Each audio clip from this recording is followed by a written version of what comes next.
համենայն դեպս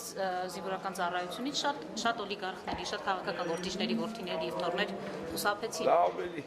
ով օրինակ ես չգիտեմ դրանց։ Մեկը ես չեմ խուսափել, ոչ իմ տղեկին եմ խուսափել։ Ով պետք է խուսափի, ով ամենից լավ օրինակ եք, բայց կան նաև վատ օրինակ են, Դարոյան։ Կարայի վտենց բաներ լինի։ Ես չեմ բացառում, որ չի կարանի, բայց մեծամասնությամբ սա ծառայում է։ Որ կռվելով դրանց առաջերտն են թափել։ Իրանք ավելի շատ բան են կորցնելու, քան այն քասիբիտը։ Իսկ դուք հիմա լայնամասշտաբ գործողություններ եք։ Առայժմ չեմ դնում։ Ես դնում եմ սրված վիճակը, որպես ասենք ես էլ զինվորական մարդ դնում եմ։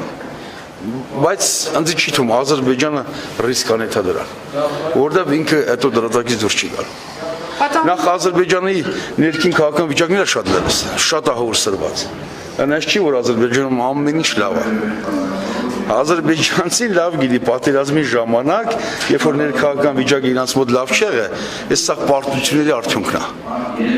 Հիմա նորից նույն բանը, եթե կրկնեն, նրանցից հիմարած չկա, էլի։ Իսկ բայց քաղաքական այս հարաբերությունները, որ անընդհատ արվում են, ասենք, խոսում են, որ մեր ռազմավարները մեր օդային տարածքը կարող է օգտագործեն, ասենք, չգիտեմ,